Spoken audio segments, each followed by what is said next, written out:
What's up, Elevation Nation? We are back for another Fortitude in 15.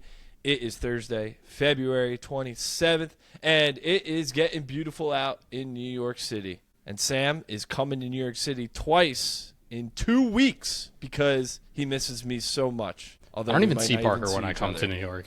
I got other friends I got to see. Parker I see every day. It's all the people I don't see. You're my virtual friend now. You're hypothetical. Yeah, I was about to say, I'm your virtual friend. You're a virtual chatbot best friend and founder. It's great. I mean, say what you want, but we've had this conversation before. It's a little apocalyptic. You know, we sit in our boxes and we look at a little camera and we see each other virtually, and that's it. That's our relationship. All right. Hey, that's fine. Better than nothing. I'll take what I can get. Happy Thursday, Parker. I'm glad the weather's getting nicer. I went on a run yesterday. Thought of you the entire time. It was beautiful in D.C. Running around the monuments. That's weird. Good vibes. Good times. Entire times. Yeah, I was playing Goose. I was running. That's the most Parker Yablon activity I can do. Well, so yeah, I was thinking of you. Because you like Goose and you like to run, and you're my friend. You should just take the compliment. That's kind of bizarre, I will say, that you're thinking about me the entire time.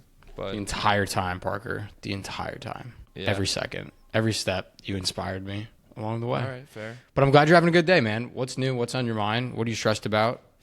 And how are you doing? You're going to Oklahoma next week. It's exciting.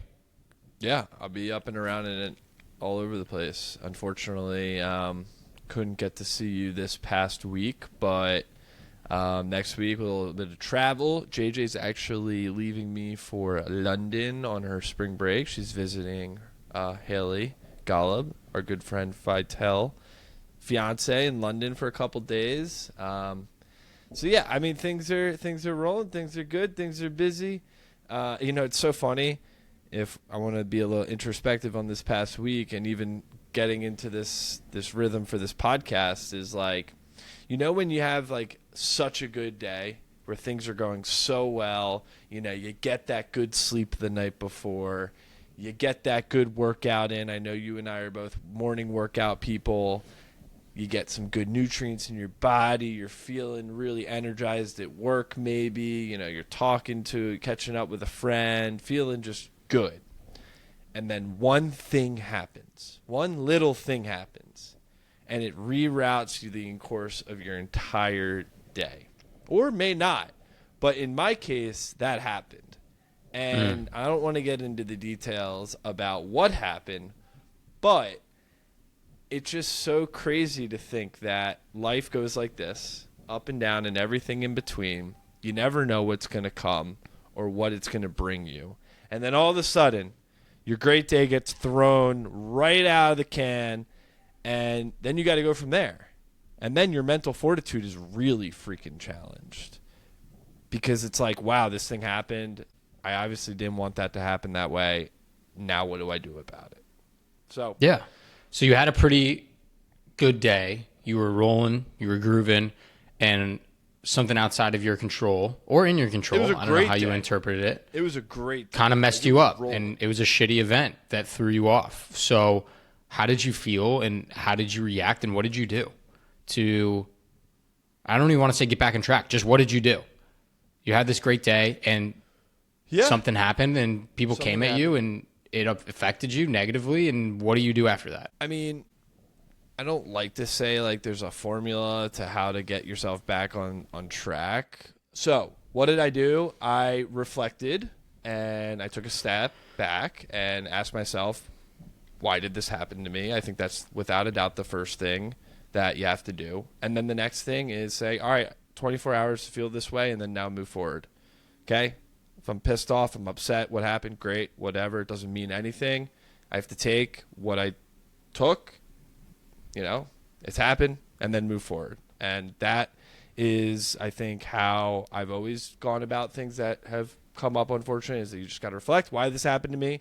Remind yourself of who you are, what you're trying to do, and why you're inspired to wake up every single day, and then get past it and move forward. And I woke up the next day, it was a new day, and then we moved forward. And now I'm here. So feeling pretty good.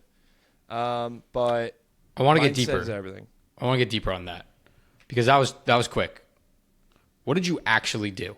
What did you literally do? I went for a walk. What steps did you take? Okay. What else did you do? Steps that I took. I went for a walk. Mm-hmm.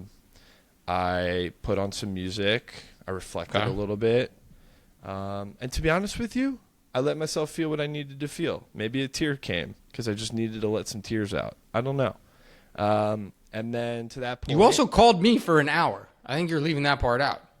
I didn't call you for an hour. It was like a good 20 minutes. You called me twice. A total hour.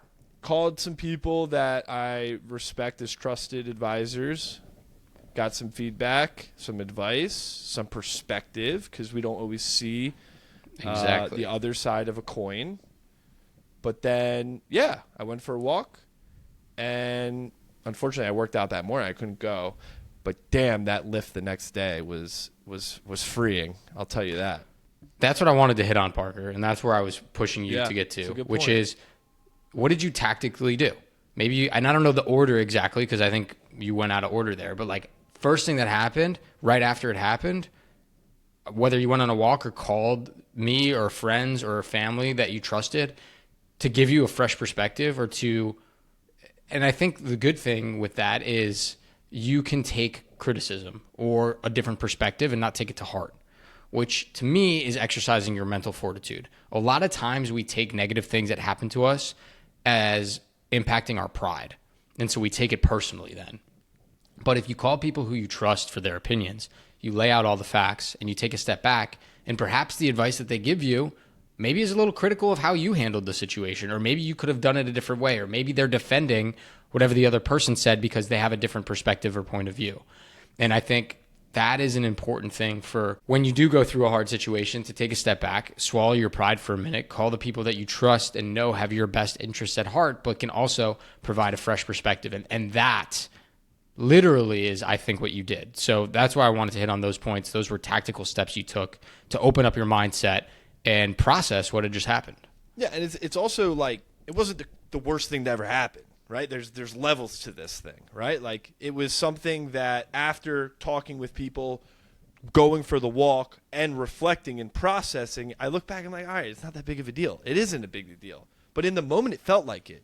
And so we all live in that moment. It's taking that step back, to your point, mental fortitude, to realize how you're feeling and then go take the steps to go make it happen. I know we got to run. This is a quick Fortitude in 15, but who are your elevator shout-outs for this week, Sam? My elevator shout out is elevator 147. Laura Meer launched her product, LTM, Lifting the Mood, empowering women to get stronger with personalized weight training and products for women in the weight room. Congratulations. Huge launch. That's a huge launch. And I see Laura sometimes at the gym around, which is always a funny run-in.